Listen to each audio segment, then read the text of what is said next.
I want to give you the what, the why and the how that explains what the Nations of Sanity is, why it is important and how it can achieve its goal. First, what is the Nations of Sanity? The Nations of Sanity is a would-be movement looking to establish the NAP, or non-aggression principle, as the law, which would be done through a universal peace agreement, essentially creating the basis for a free society, otherwise known as voluntarism. For those who don't know what the NAP is, it is a principle that defines crime by whether or not you are causing harm or loss to another, or at least threatening or attempting to. It is not a pacifist principle and allows for the use of force, both in self-defense and the defense of others, but it strictly prohibits the initiation of force against peaceful people. It basically says that people should be free to live how they want as long as they don't harm others. Why is this important? The NAP represents an objective standard of universal morality. It is the only principle that can be enforced as law without violating anyone's freedom or ruling them in any way. It is the only principle that can be applied 100% equally to all, meaning that as a mathematical certainty, it is the only standard for law that can give us equal rights under the law.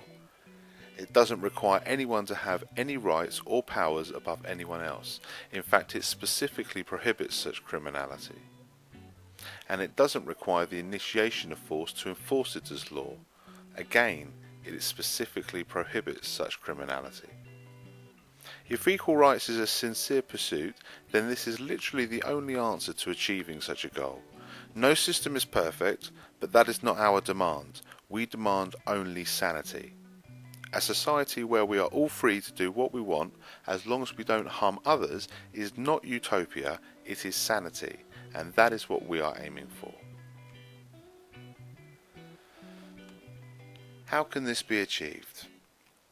There is a very good reason why we propose establishing the NAP as law through a peace agreement, essentially making this law the terms of peace between all people. Traditionally, law has been established through ruling bodies like governments or monarchies. Of course, the NAP prohibits that anyone have the right to rule over another, so it cannot be established through a government or an equivalent ruling entity. The only way it can be established without contradiction or self-violation is through a peace agreement. There is also a very good reason why our peace agreement is a three-part agreement. Part 1 is the basic agreement to establish the NAP as law, the terms of peace between all people. On the surface, it may seem that this agreement is all that is required to establish the NAP as law, but there remains a problem when applying this to the real world. The problem is that while the NAP as a principle is clear and objective, people can still disagree on certain parameters and interpretations, where to draw the line. This grey area has to be acknowledged, and people must be given the freedom to make their own determinations within these grey areas, but there needs to be a line drawn that separates the grey areas from the black and white, a limit to the subjective. This is where Part 2 comes in. Part 2 is the lines in the sand. It is where we draw the lines that mark the limits of tolerance over differing interpretations, and sets the parameters which separate the grey areas, where we can agree to disagree, from the black and white, where we draw the line that we won't allow you to cross. People can use voluntary means to persuade, encourage or discourage according to their ideals and preferences, when dealing with the subjective nature of the grey areas. But regardless of prior agreement, when it comes to the black and white standards of the NAP, the lines in the sand must be drawn. Part 3 is about agreeing rightful ownership. Property rights only works when we all agree and understand who owns what, as well as what cannot be owned at all. Like Part 2, this is essential for real-world application, and is far easier to establish when we have the defining principle already agreed, which would be done through Part 1.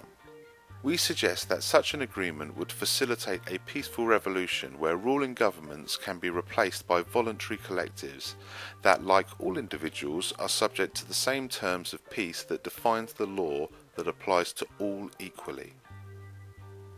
Higher ideals, preferences and even rules that go beyond the simple demands of the NAP can be established as part of voluntary collectives, but they can only apply to those who agree to be part of such collectives and agree to be bound to such standards, whereas the law of the NAP applies to all equally and regardless of their agreement.